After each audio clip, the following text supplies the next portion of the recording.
Verso a verso. La palabra de Dios, el único alimento verdadero para su vida espiritual.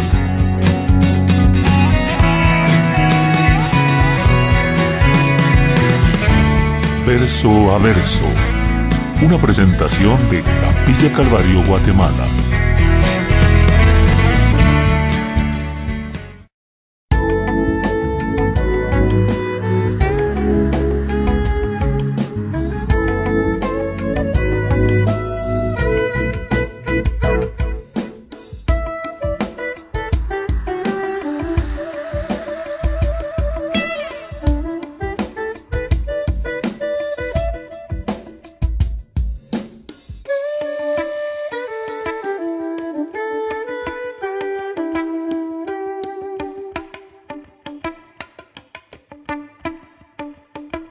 Dice: os ruego pues, hermanos, por el nombre de nuestro Señor Jesucristo, que habléis todo una misma cosa y que no haya entre vosotros divisiones, sino que estéis perfectamente unidos en una misma mente y un mismo parecer. Oramos. Padre, en esta preciosa mañana te damos gracias, Señor, por este tiempo que nos da de escudriñar tus sagradas escrituras. Gracias, Señor, por los que nos envías el día de hoy acá presentes, como también aquellos que nos da la oportunidad de que nos puedan ver por las redes sociales. Así que gracias, Padre. Todo te lo pedimos en el dulce nombre de tu Hijo amado Jesucristo. Te lo estamos rogando. Amén y amén. Bueno, entonces aquí vemos pues de que Pablo dice: os ruego pues, hermanos, por el nombre de nuestro Señor Jesucristo, que habléis todos una misma cosa. ¿Qué estaba pasando acá? Pues prácticamente había división en la iglesia de Corinto. Como había crecido tanto, ¿verdad? Como les había comentado, a pesar que había crecido tanto, pues así como a medida que las ideas crecen, también crecen los problemas, ¿ya? Y llega a veces hay iglesias grandes que de 3.000, 5.000 hasta 10.000 miembros que ya ni se dan cuenta de los problemas que hay allá, pasan desapercibidos, ¿verdad? Pero en una iglesia pequeña, mediana, más se ven los problemas que en una grande, por supuesto, de esa magnitud, como les mencioné, las mega iglesias. Entonces, acá vemos que el problema era que no estaban unidos en una misma mente. ¿En qué sentido? Que unos prácticamente decían creerse más espirituales y otros le echaban la culpa a otros porque creían que eran carnales, ¿ya? Por ejemplo, en este tema de las divisiones, el problema que tenían ellos es que no enfatizaban el señorío de Cristo. Le daban más importancia al hombre que al señorío de Cristo. No se estaban sujetando a los principios bíblicos, ¿ya? Porque unos estaban dirigiendo a lo que Cefas decía ahí al principio, ¿verdad? Que era Pedro. Unos eran seguidores de Pedro, otros eran seguidores de Apolos. Vamos a seguir leyendo eso, porque ese es uno de los problemas que encontramos en esta iglesia, ¿verdad?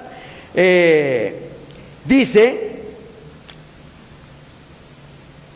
¿quién realmente era el Señor de ellos? ¿Realmente es el Señor Jesucristo? A veces tenemos ese mismo problema nosotros, que a veces seguimos al hombre que a Cristo mismo, ¿ya? Si nosotros seguimos a Cristo vamos a fracasar, sí, al hombre, pero si seguimos a Cristo vamos a dejar dirigirnos de Él, ¿verdad? Entonces, por eso es importante, amados hermanos, que tenemos que basarnos a la palabra de Dios, ¿ya? Y ellos tenían ese tipo de discusiones, ¿ya? Tenían riñas, dando lugar a resentimientos, ¿verdad? Entonces, la verdad que estaban divididos. Si nos vamos a Filipenses capítulo 2, versos 5 al 8, encontramos lo siguiente. Dice Filipenses: haya pues en vosotros este sentir que hubo también en Cristo Jesús, el cual, siendo en forma de Dios, no estimó el ser igual a Dios como cosa a que aferrarse, sino que se despojó a sí mismo, tomando forma de siervo, hecho semejante a los hombres, y estando en la condición de hombre, se humilló a sí mismo, haciéndose obediente hasta la muerte, y muerte de cruz. O sea, pues que ese pasaje, Pablo nos está llevando de que debemos de tener la imagen, tenemos que seguir los pasos de nuestro maestro, ¿ya? A no ensalzarnos, sino que a humillarnos cada día más a la presencia de nuestro Señor Jesucristo, ¿ya? Entonces tiene que haber una vinculación con Cristo, ¿ya? Y esa vinculación con Cristo, pues prácticamente tiene que ser obra del Espíritu Santo, ¿ya? Cuando una persona tiene muchos dilemas con su prójimo o con sus familiares, ¿ya? Entonces puede ser que realmente, si no hay armonía, puede ser porque Cristo no está reinando en ese corazón, ¿ya? Ya que en la obra del Espíritu Santo, ustedes saben muy bien, los frutos del Espíritu Santo es gozo, es paz, y eso nos va a llevar a una armonía, siempre a un mismo sentir en Cristo Jesús, ¿ya? Y vamos a agradar no solo a Dios, sino que también al prójimo. ¿Por qué? Porque nosotros vamos a seguir el ejemplo de nuestro Maestro, ¿ya? Que es Cristo. Pero ellos, ¿qué estaban haciendo? Estaban dejándose guiar de los maestros terrenales, ¿verdad? Que vamos a llegar a eso. Dice el 11: porque ha sido informado acerca de vosotros, hermanos míos, por los de Cloé, que hay entre vosotros contiendas. Miren, aquí Pablo recibió la visita de una familia, la familia de Cloé. Esta familia llegó a visitar a Pablo allá a Éfeso, ¿verdad? Y le pusieron la queja de que la iglesia andaba mal en Corinto. Quizá fueron a rogarle a Pablo para que llegara a visitar la iglesia, para que los amonestara, para que los regañara, en fin. Pero Pablo estaba bien entretenido, ¿verdad? Ocupado, y no podía hacer ese viaje a Corinto. Entonces, por eso Pablo decidió mandar la primera carta, luego la segunda carta, ¿ya? Entonces, esta familia, ¿verdad? Como lo dice ahí Pablo, me describe el nombre. Cuando usted tiene quejas de alguien o quejas de la iglesia, ¿ya? Lo peor que puede haber es que usted se lo vaya a contar al vecino, la vecina y todo, y está desprestigiando a la iglesia y también al pastor. En vez de venir y decir: mire, hermano Ariel, usted está fallando en esto. Ok, es mejor así enfrentarlo, ¿verdad? Pues eso es lo que ahí dice Pablo, ¿ya? Yo estoy siendo informado por la familia de Cloé, ¿ya? Está escribiendo quién se lo dijo. Pero el chisme es aquel que realmente usted lo recibe de una tercera persona y lo divulga y no dice quién se lo dijo. ¿Y quién te dijo eso? Ah, pues yo por ahí lo supe, ¿ah? Ese se vuelve chisme, ¿ya? Entonces, acá Pablo pues ya está enterado de los problemas, de las contiendas que hay en este grupo, ¿verdad? Así que si usted tiene alguna acusación, tiene que ser respaldada con un nombre. Ese es lo que tenemos que aprender acá. Usted tiene que inclusive nombrar, decir quién se lo dijo, ¿ya? Para evitar que se convierta en un chisme. Así pues, de que esta familia estaba preocupada por la iglesia, porque habían esas 4 divisiones. ¿Ah?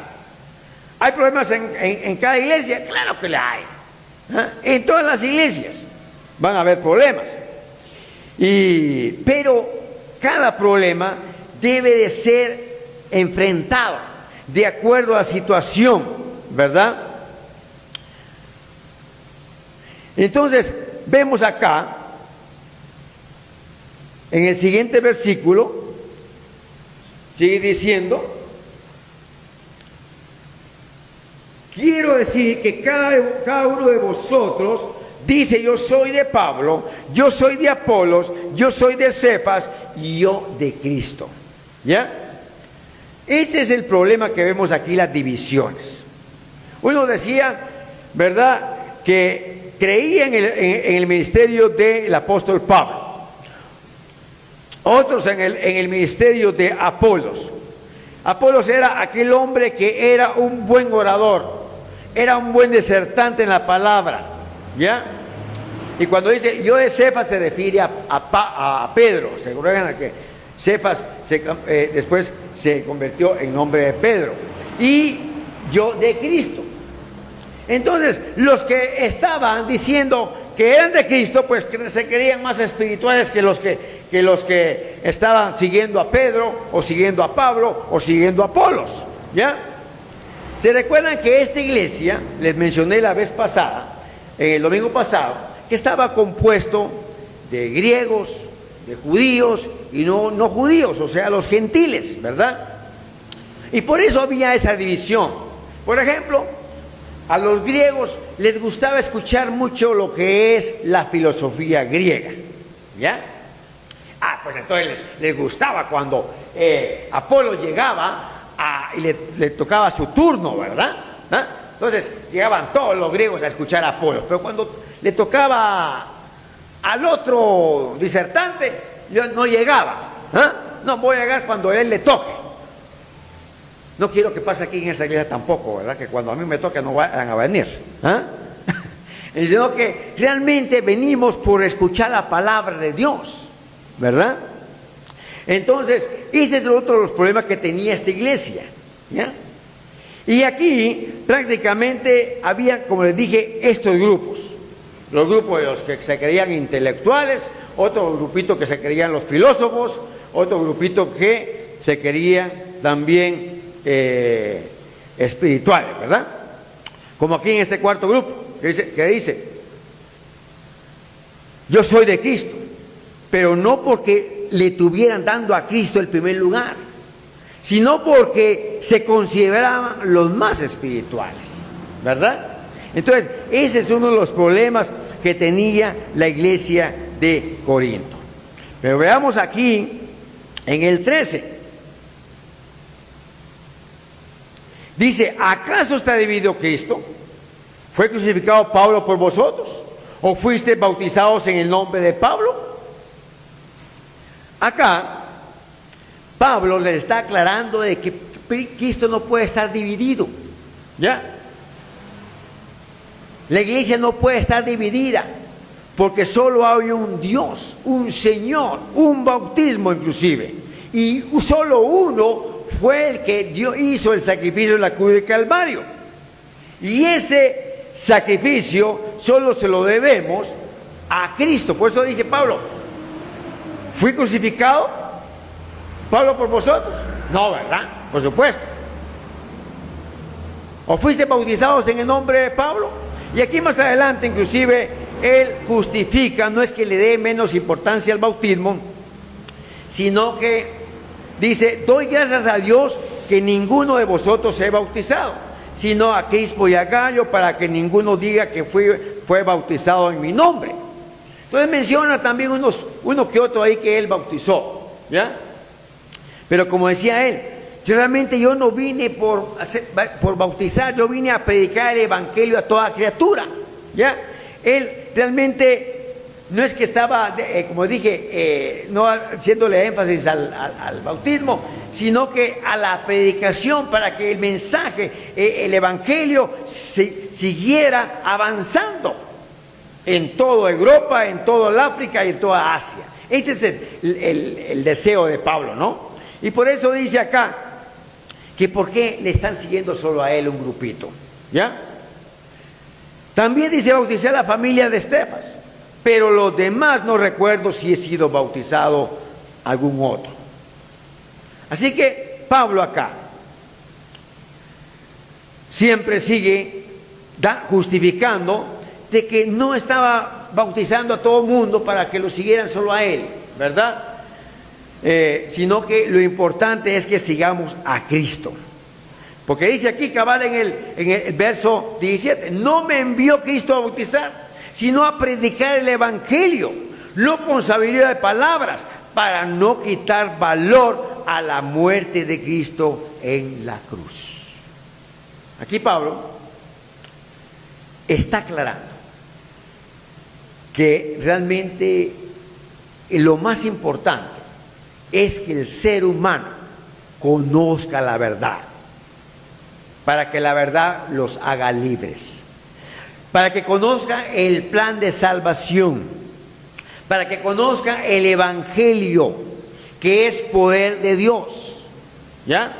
Entonces, por eso acá Pablo dice que no lo envió a bautizar, sino a predicar el Evangelio a toda criatura. Y Pablo por eso no cesaba día y noche enseñando la palabra del Señor, ¿verdad? Así pues, de que eso es lo que estaba tratando aquí Pablo en este pasaje, de que no siguieran las divisiones, ¿verdad? Que se unieran, que tuvieran una misma mente, que tengamos la mente de Cristo, que un mismo sentir. Y eso solo se da cuando nosotros tenemos la puesta mirada solo en Cristo, no en el hombre. Porque si la ponemos en el hombre, vamos a fallar, porque el hombre falla. Por muy pastor sea, misionero, ¿verdad? O esté metido en un seminario, va a fallar el hombre. Así que en esta ciudad de Corinto tenía esa época de auge, de crecimiento. Había, como dije, había crecido esa iglesia porque estaba formada de griegos, ¿verdad? De atenienses, de judíos y de gentiles, ¿verdad? Y ahí, ¿verdad? En esa hubo un tiempo que predominó mucho la filosofía, como dije, ¿verdad? Y lo vamos a ver aquí prácticamente en el 18, cuando dice, la palabra de la cruz es locura a los que se pierden, pero los que se salvan, esto es a nosotros, es poder de Dios. Como dije, el Evangelio es poder de Dios, ¿ya? La cruz, para muchos, es locura. Cuando uno a veces va con un estudiante universitario a la San Carlos, a Mariano Galvez, todas las universidades que están aquí en Guatemala o en cualquier parte del mundo, muchos estudiantes rechazan la palabra de Dios. No quiero saber nada de su evangelio, dice. Y no reciben el Nuevo Testamento. Les habla uno del sacrificio de Cristo. No, ya sé que murió Cristo crucificado, pero yo no creo en esas cosas, le dicen a uno. Hay un rechazo completamente. ¿Por qué? Porque para ellos es locura, ¿ya? Por eso dice, para los que se pierden, ¿ya? Es locura. Pero los que se salvan, los que creemos, ¿ya? En ese poder, en ese sacrificio de Cristo, realmente nos da, entra el poder de Dios en nosotros. ¿Por qué? Por medio del Espíritu Santo, ¿ya? Entonces, por eso, amados hermanos, tenemos que hacer énfasis en el Evangelio, en el cambio que debe de tener el ser humano. El ser humano no puede cambiar a sí mismo, sino que tiene que dejarse cambiar por el poder de Dios en su vida. ¿Y cómo lo va a poder cambiar? Uno trata la manera de cambiarlo a través de retiros, a través de clases tal vez, o meterse en un seminario, está bien, pero no va a cambiar el ser humano de esa manera, por medio de un sacrificio humano. sino que lo importante es aceptar el sacrificio de Cristo. ¿Por qué? Porque Cristo es el que dio su vida para transformarnos a nosotros, a todo ser humano que cree en ese sacrificio. Amén. Por eso dice acá, el 19, pues está escrito: destruiré la sabiduría de los sabios, desecharé el entendimiento de los entendidos. Ese pasaje está escrito también en Isaías, creo que sí, Isaías 29:14, ahí lo pueden encontrar también las mismas palabras. No lo vamos a leer porque para no aplicarlos y avanzar con el tiempo, ¿verdad? Vamos a leer hasta el 21 para ir avanzando. Dice, ¿dónde está el sabio? ¿Dónde está el escriba? ¿Dónde está el disputador de este siglo? ¿No enloquecido Dios la sabiduría del mundo? Pues ya que en la sabiduría de Dios el mundo no conoció a Dios mediante la sabiduría, agradó a Dios salvar a los creyentes por la locura de la predicación. Óiganlo bien. Por la locura de la predicación. Como dije, muchos es locura del Evangelio. No aceptan prácticamente que el Evangelio de Jesucristo. Aceptan otro tipo de religiones. Por eso mucha gente se va a las religiones. ¿Ya?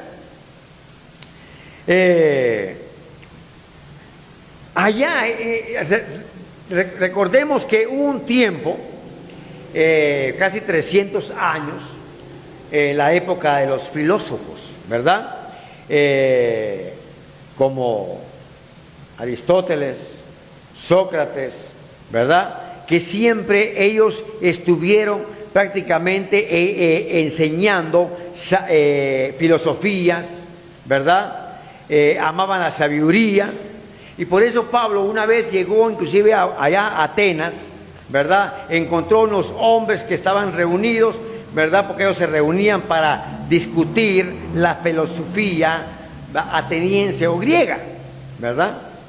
Entonces pasaron esos 300 años en donde surgió, ¿verdad?, esa filosofía. Amaban la sabiduría, pero desechaban la sabiduría de Dios. ¿Ya? Estaban ellos buscando la verdad. Y cuando Pablo encuentra un Dios ahí, dice, al Dios no conocido. Entonces dice Pablo, ese tema voy a agarrar yo para la predicación el día de hoy, ¿verdad? Y así, ese fue el tema que agarra Pablo y les habla a los atenienses. Pues a ese Dios que ustedes no conocen es al que yo predico, al que yo le estoy dando a conocer, que debemos de conocer es a Cristo. Por eso vino el Hijo de Dios, para deshacer las obras del diablo y que el hombre, la mujer sean cambiadas por el poder del Espíritu Santo y por el poder de Dios, a través de Jesucristo. Y eso es lo que realmente hizo Pablo, ¿ya? Por eso dije, para muchos es locura la predicación. Si usted va a diferentes pueblos del mundo, unos lo van a aceptar, otros lo van a criticar, otros lo van a rechazar. ¿Por qué? Porque para ellos hoy, si las familias crecen sin temor de Dios, sin ir a una iglesia, ¿ya?, prácticamente van a rechazar todo viento de doctrina, toda predicación, ¿ya? ¿Por qué? Porque no fueron formados de esa manera, ¿ya? Sino que más creen en las filosofías griegas, tienen sus libros, compran sus libros de Sócrates, como dije, de esos hombres, ¿verdad?, que surgieron antes de que Cristo viniera, por supuesto, ¿verdad? Pero dice acá, el 22 y 23, sigamos, dice, porque los judíos piden señales y los griegos buscan sabiduría, pero nosotros predicamos a Cristo crucificado, para los judíos ciertamente tropezadero, y para los gentiles locura. ¿Por qué era tropezadero para estos judíos? Porque ellos prácticamente habían recibido todo el Antiguo Testamento, del plan divino de Dios, las leyes divinas, las leyes sanitarias, en fin, todo eso, pero cuando viene el Evangelio de Jesucristo, lo rechazan. No, nosotros tenemos todo lo que Jehová nos dictó, a través de Moisés, a través de Abraham, y hasta ahí se quedaron encerrados, y hasta la fecha siguen ahí encerrados, ¿ya? No creen en el Evangelio de Cristo. Por eso dice, los judíos piden señales, ellos quieren señales, en el cielo, en la tierra, de todos lados, ¿ya? Y los griegos buscan sabiduría, ¿ya? Pero nosotros predicamos a Cristo crucificado. Así que Pablo aquí divide a la humanidad en estos dos grupos étnicos, ¿ya? Los judíos representan a la religión, a las religiones, que ellos prácticamente se creen orgullosos porque recibieron de parte de Jehová su religión según ellos, ¿verdad?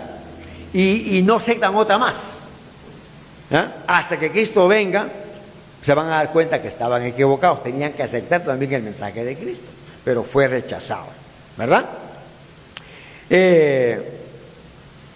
Pero los judíos, ¿qué hicieron con todo lo que recibieron en el Antiguo Testamento? Todo fue solo ritos y nada más, solo ritos, como hace la religión, ¿verdad?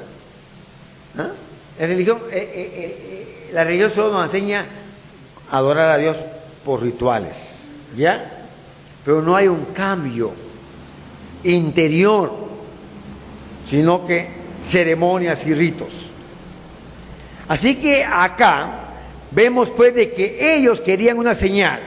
En lugar de regresar a las Escrituras, los judíos pedían señales. Cuando ellos solicitaron eso, el Señor Jesús les dijo: generación mala y adúltera, les dice, demandan señal, pero señal no les será dada, les dijo el Señor, sino que la señal del profeta Jonás. Les mencionó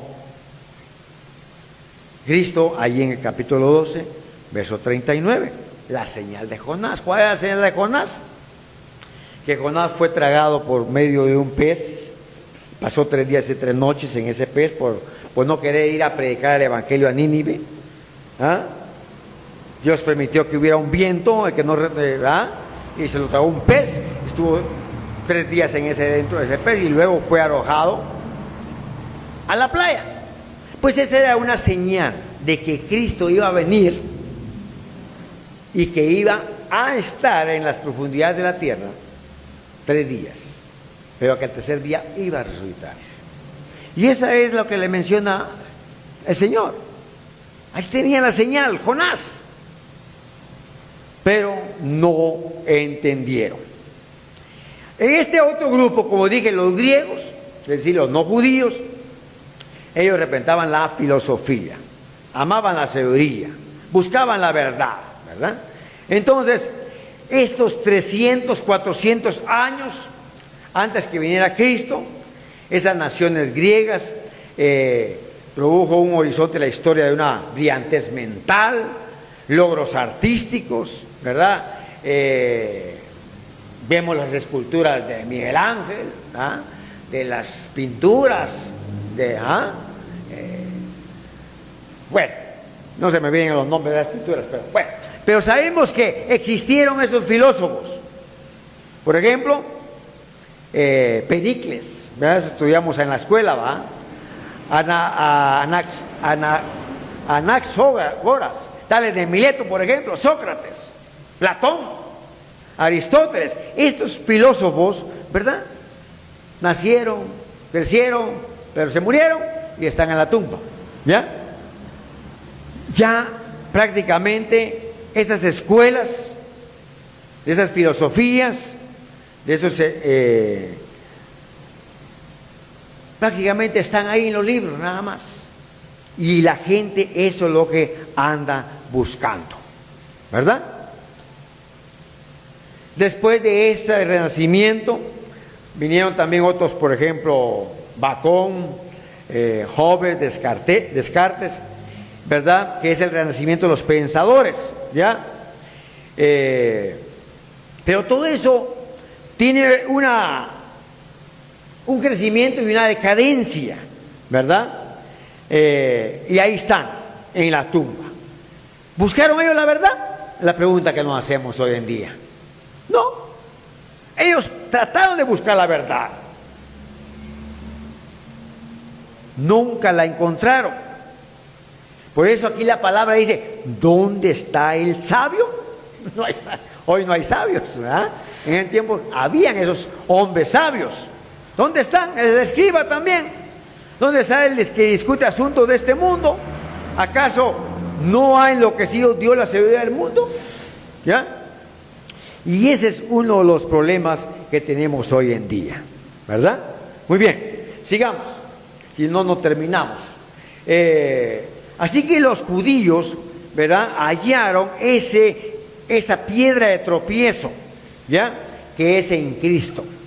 Cuando sigue diciendo acá, pero nosotros predicamos al Cristo crucificado, para los judíos ciertamente tropezadero, y para los gentiles locura. Mas para los llamados así, judíos como griegos, Cristo poder de Dios y sabiduría de Dios. Llegué al 24. Así que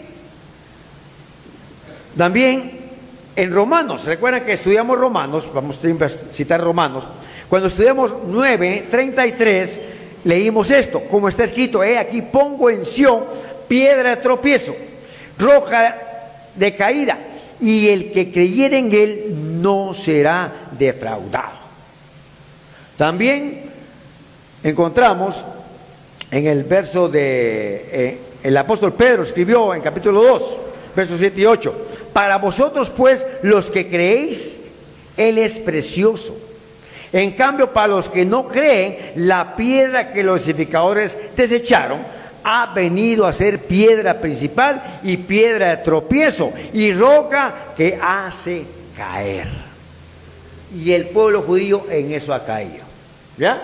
Piedra de tropiezo, se les sirvió, ¿verdad?, Cristo para ellos. ¿Por qué? Porque para ellos es locura. Hoy,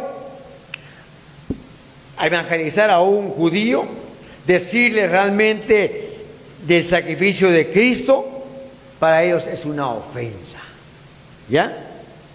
Pero para los griegos, o para los no griegos judíos, ¿verdad?, o para el gentil, la cruz era una locura, algo absurdo quiere decir, ¿verdad?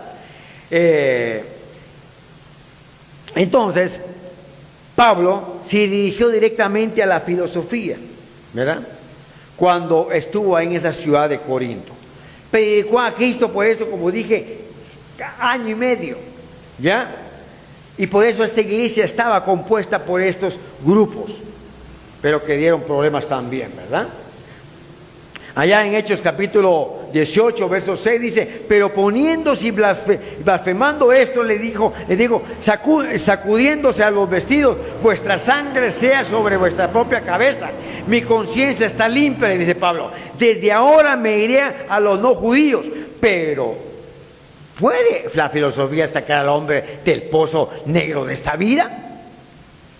No, la filosofía nunca ha cambiado al hombre. Nunca ha cambiado al ser humano. Simplemente, tal vez les cambia las conductas, ¿verdad? Pero nunca el pecado, nunca la culpa, ¿ya? Entonces, por eso acá vemos pues, en cambio dice, para los llamados tanto judíos como griegos, Cristo es el poder y sabiduría de Dios. Entonces, ¿quién es el poder y sabiduría de Dios? Cristo.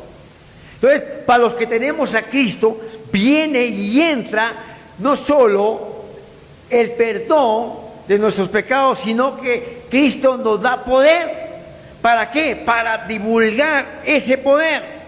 Y nos da la sabiduría para poder entender la palabra de Dios. Porque dice, por lo insensato de Dios es más sabio que los hombres, y lo débil de Dios es más fuerte que los hombres. Considerad pues, hermanos, vuestra vocación, y ved que no hay muchos sabios según la carne, ni muchos poderosos, ni muchos nobles. Por eso el Señor escogió a los humildes. Aquel que realmente, aquellos pescadores que estaban en Galilea, ¿verdad?, pescando, a eso llamó el Señor. Hombres que tal vez solo aprendieron a leer y a escribir, como mis padres. No pasaron por la escuela, tal vez fueron 1 o 2 años nada más. Eso escogió el Señor.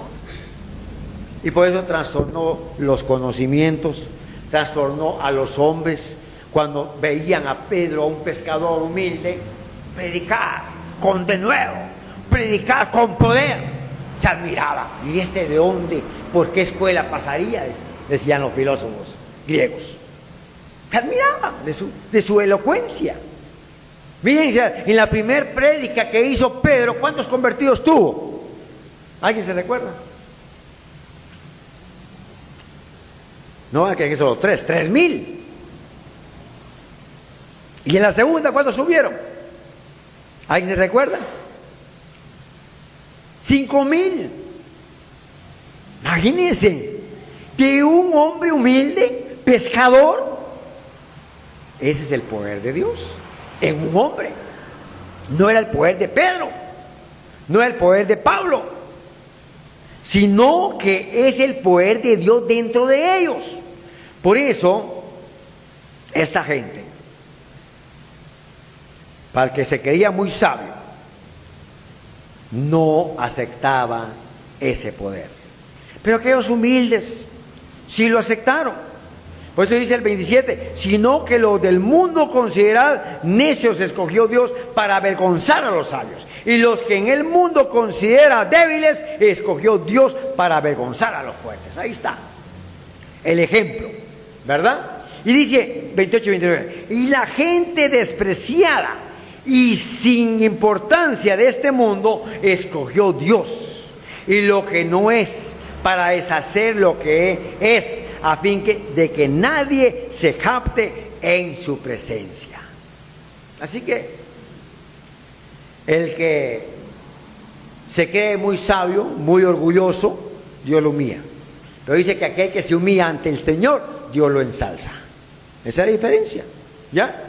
Entonces tenemos que humillarnos ante el Señor. Aquí me voy a entretener un poquito sobre el 30. Cuando dice el 30, pero Dios mismo nos ha unido a Cristo Jesús, el cual nos ha sido hecho por Dios nuestra sabiduría, justificación, santificación y redención.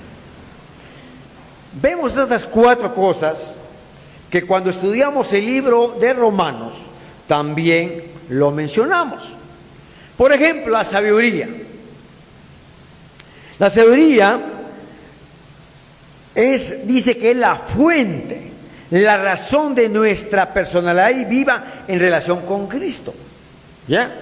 Nuestra unión y identificación con Cristo nos lleva a alcanzar la sabiduría y el conocimiento. Búsquese Colosenses 2:3, ahí lo tenemos. En quien está escondidos de todos los tesoros de la sabiduría y del conocimiento. Así que apúntelo, subrayelo, Colosenses 2:3. Habla sobre la sabiduría. El que tiene a Cristo, bueno, Cristo es Dios, es todo lo que Él hizo en la tierra.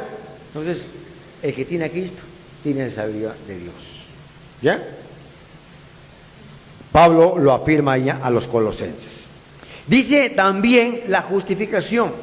Esta palabra la estudiamos cuando leímos Romanos 3:24, siendo justificados gratuitamente por su gracia, mediante la redención que es en Cristo Jesús. Entonces, esa justificación, ¿ya? Nosotros éramos condenados para ir al infierno, para ir a la perdición, pero Cristo nos justifica, nos quita esa culpa, la culpa del pecado, de esa condenación eterna. En Romanos 5:1 también dice, justificados pues por fe, tenemos paz para con Dios. ¿Por medio de quién? Por medio de nuestro Señor Jesucristo. Entonces, no hay otro que pueda justificarnos ante Dios como hace la religión. Ay, María nos puede justificar ante Dios. Ay, Pedro también. Ay, también Judas. Ay, también empiezan a describir los miles de nombres que cada día va agregando la Iglesia católica, romana y apostólica. Pero el único que nos justifica es Cristo Jesús. 2 Corintios 5:21, pues también vamos a llegar ahí, pero dice el 5:21, al que no conoció pecado, por nosotros lo hizo pecado, para que nosotros fuésemos hechos justicia de Dios en él. Entonces, a través de Cristo, Cristo nos mira a nosotros justificados, limpios. Ahorita vamos a llegar a eso. Por ejemplo, me gustó el pasaje de Zacarías. Por ejemplo, Zacarías 3, del 1 al 4, ahí tenemos una imagen de lo que Dios, o una figura, de lo que Dios iba a hacer en el hombre a través de Cristo. Leamos. Zacarías 3, 1 al 4. Miren lo que dice sobre esto, la justificación. Dice, me mostró el sumo sacerdote, Josué, el cual estaba delante del ángel de Jehová, y Satanás estaba a su mano derecha para acusarle. Y dijo Jehová a Satanás, Jehová te reprenda, o Satanás, Jehová que ha escogido a Jerusalén te reprenda. ¿No es este un tizón arrebatado del incendio? Y Josué estaba vestido de vestiduras viles, se refiere al hombre pecador. Y estaba delante del ángel, y habló el ángel y mandó a los que estaban delante de él diciendo, quitadle esas vestiduras viles. Y él le dijo, mira que he quitado de ti tu pecado y te he hecho vestir de ropas de gala, de ropas limpias, de ropas blancas. Y eso es lo que realmente Dios hace en nosotros cuando aceptamos a Jesucristo en nuestro corazón. ¿Cuántos dicen amén por eso? ¿Verdad que todos hemos sido limpiados?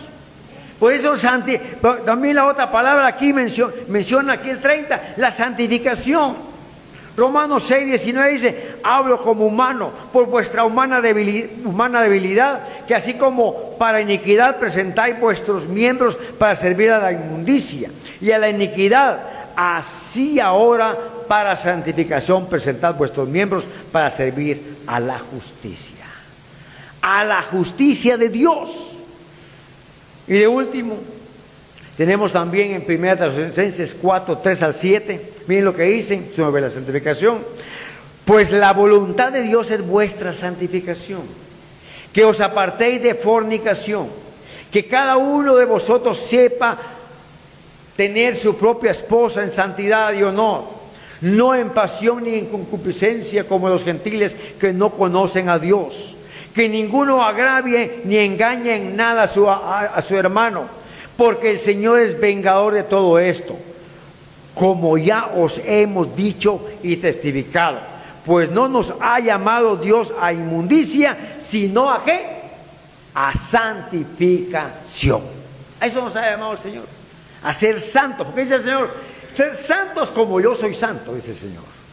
¿Es posible eso? Claro que es posible. Con la ayuda de Cristo, por supuesto. ¿Ya? Por eso Cristo es el que hace los cambios en nuestra vida. ¿Ya? Y de último, la palabra redención, o que nos viene a liberar de las garras del enemigo, de las garras del pecado. ¿Ya?